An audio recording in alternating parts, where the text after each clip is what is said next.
How to become an IPS officer. अगर दोस्तों ये सवाल का जवाब आप जानना चाहते हो दोस्तों तो ये वीडियो आपके लिए है। नमस्कार दोस्तों, मैं हूं राहुल जायसवाल एंड स्वागत करता हूं आप सभी का हमारे यूट्यूब चैनल JR टॉक्स में। तो दोस्तों जैसा कि आपको पता है कि बहुत सारे कमेंट्स मुझे आए थे। मैंने एक वीडियो आईएएस ऑफिसर्स के लिए बहुत पहले बनाया हुआ था एंड उसके ऊपर बहुत सारे कमेंट आए थे कि सर हमें आईपीएस ऑफिसर कैसे बनना है, इसके ऊपर भी एक वीडियो बनाइए आप।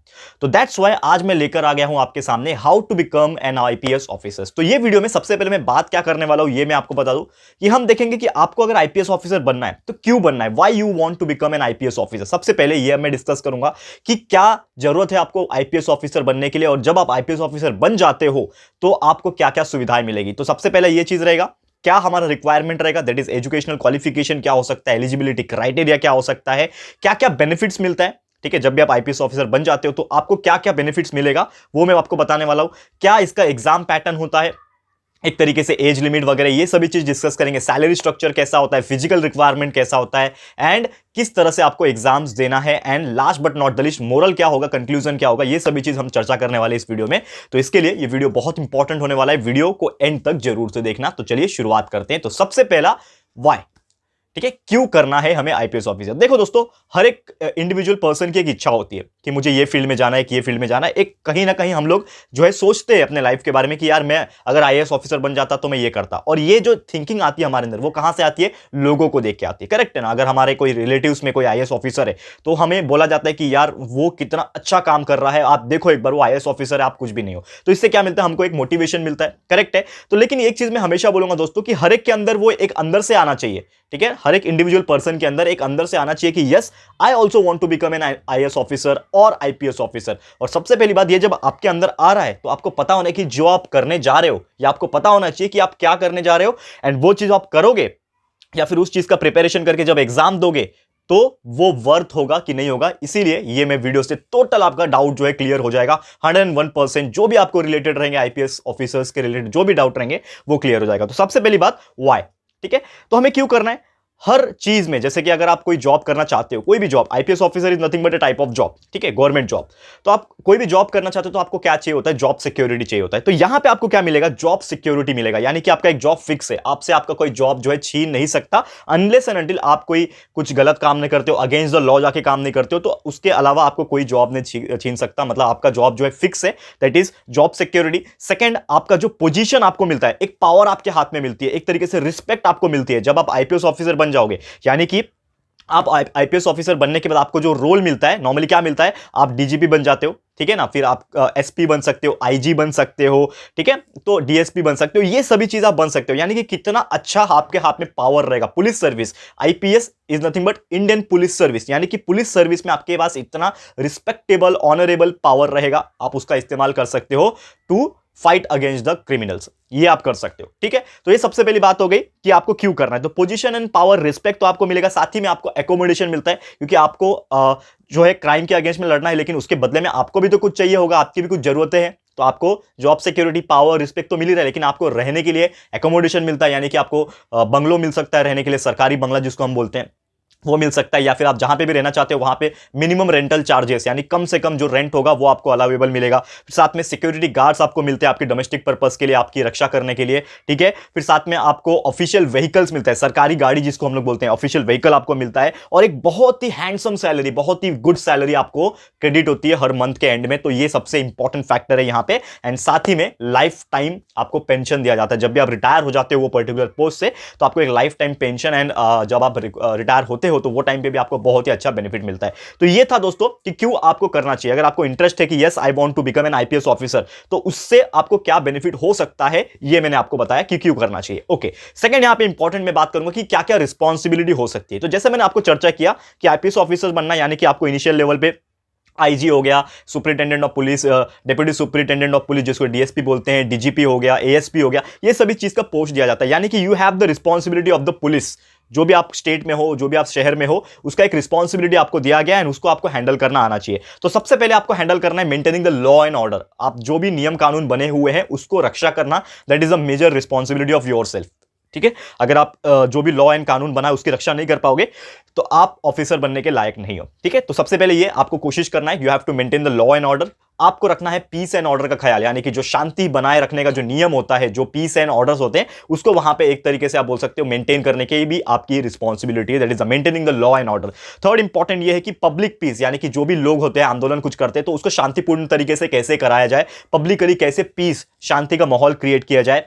एंड ये करने के साथ साथ अगर कुछ क्राइम्स होते हैं तो क्राइम्स का पता लगाना, इन्वेस्टिगेशन करना, ये सभी चीज भी आप ही की रिस्पॉन्सिबिलिटी है, यानी कि the person who wants to become an IPS officer has role to play this kind of situations की अगर कुछ क्राइम होता है तो क्या वो क्राइम किस वजह से हुआ, उसके तह तक पहुंचना, ये सब भी उनका ही रिस्पॉन्सिबिलिटी होता है। कलेक्शन ऑफ इंटेलिजेंस, अगर आप कुछ ऐसी चीजों जो होने वाली है जैसे कुछ हो सकती है तो उसका पता लगाना, इंटेलिजेंस जिसको हम लोग बोलते हैं ना, सूत्रों के हवाले से खबर, that is the major role. ये आपको पता होना चाहिए, आपके पास लाइक खबरी होनी चाहिए कि आपको वो इंफॉर्मेशन ला के दे और आपको वहां पे वो सिचुएशंस को टैकल करना आना चाहिए, ठीक है। इन्वेस्टिगेशन करना, कुछ चीजें ऐसी होती है जो इलीगल एक्टिविटीज में आते हैं, जैसे कि एग्जाम्पल के तौर पर अगर बात करें हम लोग, स्मगलिंग्स हो गया, इकोनॉमिक क्राइसिस हो गया, या फिर इकोनॉमिक एक तरीके से आप बोल सकते हो स्कैम्स होते हैं, फाइनेंशियल स्कैम्स होते हैं, ये सभी चीज भी देखना, साथ ही में करप्शंस को देखना, इकोनॉमिक वेलफेयर को देखना, ये सभी चीज के इर्रेगुलर जो होते हैं आपके, ये सभी चीज को मेंटेन करना जो है that is the role of yourself, ठीक है। तो आईपीएस ऑफिसर्स का ये रिस्पॉन्सिबिलिटी होता है।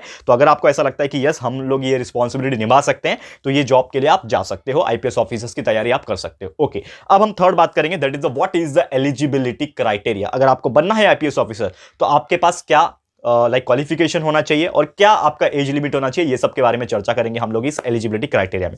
तो सबसे पहले you should have to become a citizen of India.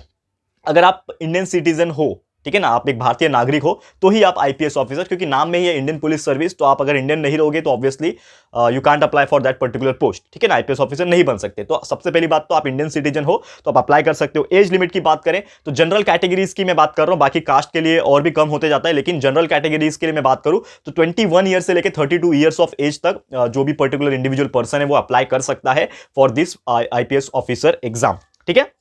अब आपको एग्जाम्स देने के पहले लाइक जैसे कि हर चीज का एक एग्जाम होता है, आप अगर बात करें जेडब्ल्यू का आपको पता होगा इंजीनियरिंग के लिए एंट्रेंस एग्जाम होता है, सेम उसी प्रकार यहां पे एक एग्जाम होता है जिसको हम लोग बोलते हैं UPSC, union public service commission, CSC भी बोलते हैं उसको, सिविल सर्विस एग्जामिनेशन। तो ये एग्जामिनेशन आपको देना पड़ता है, लेकिन उसके पहले एटलीस्ट आपके पास एलिजिबिलिटी क्राइटेरिया के तौर पर एटलीस्ट आपके पास एक ग्रेजुएशन डिग्री होना चाहिए। नो मैटर क्या सब्जेक्ट है उससे फर्क नहीं पड़ता है, आपके पास बस एक ग्रेजुएशन डिग्री होना चाहिए। उसके बाद आप यूपीएससी सीएससी के एग्जाम्स के पोर्टल में जाके आप आईपीएस ऑफिसर्स के एग्जाम्स का फॉर्म भर सकते हो। वो प्रोसेस नॉर्मली आज हम डिस्कस नहीं करेंगे, वो प्रोसेस बहुत ही लंबा चौड़ा भी प्रोसेस होता है, लेकिन आपको मैं सिर्फ यहां पे गाइड करने आया हूं कि क्यों आपको बनना चाहिए और क्या क्या रोल होता है ये सब चीज का, ना कि एग्जाम्स कैसे देते। तो एग्जाम्स के लिए अगर आपको चाहिए होगा तो अभी आपके पास काफी टाइम रहेगा, जो देना चाहते हैं लिटरली और ऐसे स्टेज पे हैं कि वो अभी देना चाहते हैं एग्जाम्स, तो वो आप मुझे कमेंट सेक्शन में पूछ सकते हो, मैं जरूर से आपको रिप्लाई दे दूंगा वहां पे कि क्या क्या प्रोसीजर होता है, लेकिन उसके बारे में हम लोग कभी और चर्चा करेंगे। आज मैं आपको ये बता रहा हूं कि एटलीस्ट आपके पास ग्रेजुएशन डिग्री होना चाहिए। ग्रेजुएशन डिग्री के बाद आप क्या कर सकते हो, अप्लाई कर सकते हो यूपीएससी के पोर्टल के थ्रू। एंड उसके बाद आपका सबसे इंपॉर्टेंट चीज ये होता है एलिजिबिलिटी क्राइटेरिया में कि 21 से 32 ईयर्स ऑफ एज होना चाहिए, इंडियन सिटीजन होना चाहिए। लेकिन इसके बाद भी आपका एक बहुत इंपॉर्टेंट फैक्टर ये होता है कि अगर आप एक जनरल कैटेगरी के स्टूडेंट हो और आपको आईपीएस ऑफिसर का एग्जाम देना है तो यू हैव ओनली 7 अटेम्प्ट्स, आप 7 बार अटेम्प्ट कर सकते हो, और 7वीं बार भी अगर आप क्वालिफाई नहीं कर पाए, वो एग्जाम्स को क्लियर नहीं कर पाए, तो 8वीं बार आप अप्लाई नहीं कर पाओगे, you will become in eligible, तो आप एलिजिबल नहीं रहोगे। तो ये आपको याद रखना है। तो आपका अगर आप इंडियन सिटीजन हो तो आप 7 बार अप्लाई कर सकते हो for the general categories and SC ST OBC वगैरह के लिए, और बढ़ते जाता है और ज्यादा बार होते जाता है, ठीक है। और लगभग अगर हम बात करें ये जो आईपीएस ऑफिसर्स होते हैं या फिर आईएएस ऑफिसर्स होते हैं, लाखों लोग हर साल एग्जाम्स के फॉर्म भरते हैं, लाखों लोग में से लगभग बात किया जाए तो 50% से ज्यादा लोग एग्जाम्स देने जाते हैं, और एग्जाम्स देने के बाद सिर्फ और सिर्फ 1000 स्टूडेंट्स का सिलेक्शन होता है, ठीक है ना, हजारों में सिलेक्शन होता है, खाली लाखों लोग एग्जाम देने जाते हैं लेकिन सिर्फ हजारों में चुनिंदा लोगों का सिलेक्शन होता है। मतलब आप सोच सकते हो कि इसका डिफिकल्टी लेवल कितना होगा, बहुत ही अच्छा डिफिकल्टी लेवल होता है, लेकिन अगर जिनके अंदर टैलेंट है वो ये पर्टिकुलर जो एग्जाम्स है उसको क्रैक कर सकते हैं। तो ये तो एजुकेशन पॉइंट ऑफ व्यू आपका क्राइटेरिया मैंने बता दिया, एलिजिबिलिटी क्राइटेरिया। लेकिन एक एलिजिबिलिटी क्राइटेरिया आपके फिजिकल रिक्वायरमेंट के हिसाब से भी होता है। तो what is the physical requirement, आपको फिजिकल कैसा होना चाहिए आपका, तब आप आईपीएस ऑफिसर का एग्जाम के लिए एलिजिबल हो पाओगे। तो उसके लिए सबसे नंबर 1 है मैन का हाइट। अगर आप एक आदमी हो, मैन एंड फीमेल, मेल और फीमेल दोनों के लिए बताऊंगा यहां पे, तो अगर आप एक आदमी हो, मेन हो, तो उसका हाइट एटलीस्ट होना चाहिए 165 centimetre for the general category. मैं जनरल के लिए ही बात करता हूं नॉर्मली, बाकी उसके लिए कम कम ज्यादा होते जाता है, जैसा आपका रिक्वायरमेंट रहेगा उसके हिसाब से। लेकिन for general category 165 centimetre at least height चाहिए, और आप अगर कास्ट वाले हो तो उससे कम ही होगा, don't worry, 165 is the maximum for the general category. तो ये इतना हाइट होना चाहिए। एंड वुमेन्स के हिसाब से बात करें, लड़कियों के लिए बात करें तो लगभग 150 सेंटीमीटर हाइट होना चाहिए to apply for IPS officer. फिर अगर बात करें चेस्ट की, ठीक है, तो चेस्ट भी मापा जाता है, आपको पता होगा जैसे आर्मी में चेस्ट की मेजरमेंट होती है, तो सेम पुलिस के लिए भी यहाँ पे भी सेम चेस्ट का मेजरमेंट होता है। तो मेन के लिए चेस्ट होना चाहिए at least 84 centimetre and 5 centimetre expandable होना चाहिए, यानी कि जब आप सांस फुलाओगे तो आपका चेस्ट जो है बाहर आता है, ठीक है ना, एक्सपांड होता है, तो उसके लिए एटलीस्ट 5 सेंटीमीटर एक्स्ट्रा एक्सपांड होना चाहिए। तो 84 सेंटीमीटर नॉर्मल में एंड 5 सेंटीमीटर एक्सपांडेबल होना चाहिए फॉर मेन। एंड वही वुमेन की बात करें तो 79 सेंटीमीटर नॉर्मल पे एंड 5 सेंटीमीटर एक्सपांडेबल होना चाहिए वुमेन्स के लिए, ठीक है। और इसमें एक और कैटेगरी होती है आंखों की category, that is distance vision, कि आपका रोशनी, आंखों का रोशनी डिस्टेंस देखने का क्षमता कितना है, तो लगभग इसका विजन जो है 6/6 और 6/9 होना चाहिए, तब जाके आपको सिलेक्शन हो पाएगा वहां पे। एंड इसके अलावा कुछ आपको अगर ब्लाइंड विजन है या फिर हम लोग बोलते हैं ना मोतियाबिंद जिसको बोलते हैं हम लोग, बाकी कुछ प्रॉब्लम है तो आप अप्लाई नहीं कर सकते हो, ये सब चीज में है। नॉर्मल स्पेक्टिकल्स लेंसेज से आपको थोड़ा नंबर है तो आप अप्लाई कर सकते हो, उसमें भी क्राइटेरिया होता है, तो वो चीज आप चेकआउट कर सकते हो। अब हम बात करेंगे दोस्तों एग्जाम्स की। ये तो हमारे बहुत सारी चीजों की बात कर ली, एलिजिबिलिटी क्राइटेरिया, लेकिन एग्जाम जैसे मैंने बोला किसके थ्रू देते हैं हम, यूपीएससी के थ्रू एग्जाम देने जाते हैं। लेकिन एग्जाम्स भी जो नॉर्मली जो होते हैं वो 3 स्टेजेस में होते हैं। तो सबसे पहला जो स्टेज होता है उसको हम लोग बोलते हैं प्रीलिमिनरी स्टेजेस, प्रीलिम्स जिसको बोलते हैं। तो प्रीलिमिनरी जो स्टेज होता है इसमें सबसे पहले आपको एक पर्टिकुलर एग्जाम देना होता है, एंड वो प्रीलिम एग्जाम जैसे ही आप क्वालिफाई कर लोगे उसके बाद आता है आपका स्टेज नंबर 2। तो स्टेज नंबर 2 में प्रीलिम्स के बाद होता है मेंस एग्जामिनेशन, जो मेन होता है आपका। तो प्रीलिमिनरी क्वालिफाई करने के बाद आप मेंस एग्जाम दोगे, एंड जैसे ही आपने मेंस को भी क्वालिफाई कर लिया उसके बाद होता है आपका पर्सनल इंटरव्यू, पीआई जिसको बोलते हैं। तो पीआई यानी पर्सनल इंटरव्यू देने के बाद अगर आप पास हो जाते हो, यानी कि आप कंसीडर कर लेते हैं आपको एंड सिलेक्शन कर पाते हैं, तो आपका जो है फाइनली आईपीएस ऑफिसर्स का सिलेक्शन हो जाएगा and you will be able to become an IPS officer. तो ये था पूरा जर्नी स्टार्टिंग से लेके एंड तक, कि अगर आप जो है किस तरह से आईपीएस ऑफिसर बनना चाहते हो, क्या क्या सुविधाएं मिलती है, ये यहां पे खत्म होता है, ठीक है। अब एक और सबसे छोटा इंपॉर्टेंट चीज ये है कि what is the salary structure. हर चीज तो मैंने बात कर लिया, लेकिन चलो यार मैं आईपीएस ऑफिसर बन भी जाता हूं तो इतने सारे सुविधाएं तो मेरे को मिल रही है, लेकिन सैलरी स्ट्रक्चर क्या होता है। तो बेसिकली अगर बात किया जाए, जैसे आप ज्वाइन करते हो तो एटलीस्ट 70,000 सैलरी आपका मिलने का चांसेस होता है एज ए बेसिक पे ग्रेड, एंड उसके अलावा जो आपको अलाउंसेस मिलते हैं, ठीक है, जो जैसे मैंने बात किया हाउस रेंट अलाउंस एंड बाकी के जो डियरनेस अलाउंस होते हैं वो तो मिलता ही है, लेकिन आपका एटलीस्ट 70,000 बेसिक पे होता है, ये मिलता है। एंड जैसे जैसे आप इंक्रीमेंट आपका होगा एंड जैसे जैसे आपका प्रमोशन होगा एक लेवल के बाद, तो आपका सैलरी जो है लाखों में जाता है, लाख 2 लाख के ऊपर जाएगा, एंड बहुत ही अच्छा यहाँ पे माना जाता है। सैलरी के लिए कोई भी आईपीएस ऑफिसर नहीं बनता है पहली बात तो, क्योंकि इसके अलावा अगर देखा जाए there are so many jobs जो आपको लाखों का सैलरी अर्न करके दे सकते हैं, लेकिन यहाँ पे सैलरी मैटर नहीं करता, यहां पे आपका जो पोजीशन है, जो पावर आपको मिला है वो मैटर करता है दोस्तों। एंड यही सबसे इंपॉर्टेंट चीज है, इसीलिए लोग आईएएस ऑफिसर, आईपीएस ऑफिसर बनना चाहते हैं दोस्तों, क्योंकि वो एक अलग ही माहौल क्रिएट करता है आपके अंदर एंड समाज में एक अलग ही माहौल एंड जो जज्बा है आपके लिए, जो रिस्पेक्ट है वो क्रिएट करता है, ठीक है। तो ये चीज हो गया हमारा सैलरी की बात। अब लास्ट में ये जो चीज है हमने बात की है, इतनी सारी चीजें बात की है, तो यहां पे एक सबसे इंपॉर्टेंट चीज है, मैंने सब चीज तो बता दिया, लेकिन अभी स्टेप बाय स्टेप आपको बस 2 मिनट ये बताना चाहूंगा कि how to become an IPS officer. तो स्टेज क्या है, अगर आप एक स्टूडेंट हो, अभी अगर आप एक नॉर्मल से स्टूडेंट हो और आप 5th स्टैंडर्ड से लेकर 12th तक यहाँ पे स्टडी कर रहे हो, फॉर एग्जांपल आप 5th में हो, 12th तक के हो, अगर आप स्टडी कर रहे हो तो आपको अभी क्या करना चाहिए। तो अभी आपको ये करना चाहिए, एटलीस्ट आपके फिजिकल पे ध्यान दो, जैसा मैंने कुछ रिक्वायरमेंट्स बताया फिजिकल की कि आपका हाइट, चेस्ट और ये इतना होना चाहिए, तो आपका वो चीज के ऊपर आपको वर्क करना है अगर आपको फ्यूचर में आईपीएस ऑफिसर बनना है। फिर जैसे ही आपका ग्रेजुएशन हो जाएगा तो आप अप्लाई कर देना यूपीएससी के थ्रू।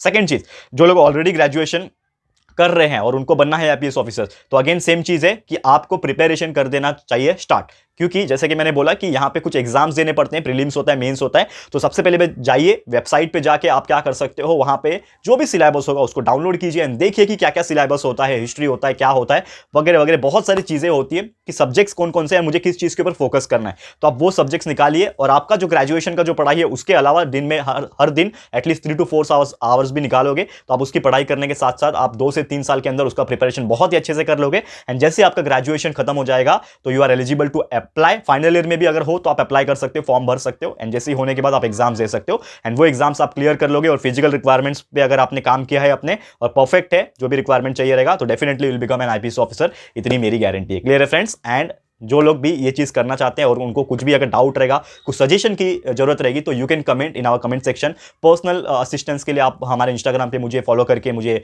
डीएम कर सकते हैं, वहां पे जरूर से मैं आपको रिप्लाई दे दूंगा, जो भी आपको क्वेरीज रहेंगे वहां पे रिप्लाई दे दूंगा। तो दोस्तों आज के लिए बस इतना ही। उम्मीद करता हूं कि हमारा जो आज का सेशन है कि how to become an IPS officers and क्या क्या चीजें होती है इसमें, ये सभी चीज मैंने जितना मुझे पता था दोस्तों इन कुछ इंफॉर्मेशन सोर्सेज से मैंने निकाले हैं, ये आपको मैंने देने की कोशिश की है दोस्तों। तो उम्मीद करता हूं कि हमारा आज का सेशन आपको पसंद आया दोस्तों। तो अगर आपको ये वीडियो पसंद आया, यूजफुल लगा है फ्रेंड्स, तो प्लीज वीडियो को लाइक कीजिएगा, शेयर कीजिएगा अपने सारे फ्रेंड्स लोग के साथ। जो भी फ्रेंड्स बनना चाहते हैं आईएएस आईपीएस ऑफिसर, उनके अंदर एक जुनून है दोस्तों, तो उनको शेयर कर देना दोस्तों, ताकि ये जो वीडियो है उनके अंदर एक चिंगारी पैदा कर दे एंड जरूर से वो एक दिन आईपीएस ऑफिसर बन के दिखा दे। ठीक है दोस्तों, तो आज के लिए इतना ही, जल्दी मिलेंगे हमारे अगले लेक्चर में। तो फटाफट से वीडियो को लाइक करो, शेयर करो, चैनल पे फर्स्ट टाइम आए हो, अभी तक चैनल को सब्सक्राइब नहीं किया है, और इसी प्रकार के continuous motivational videos, lectures video and साथ ही में आपके कुछ करियर गाइडेंस के वीडियोस मिलते रहने के लिए चैनल को फटाफट से सब्सक्राइब कर देना, साथ में बेल आइकन को प्रेस कर देना, ताकि जब भी हम लोग वीडियो लेकर आएंगे आप लोग को नोटिफिकेशन मिलती रहेगी। ठीक है फ्रेंड्स, तो मिलते हैं हमारे अगले वीडियो में। ये वीडियो देखने के लिए thank you and good bye.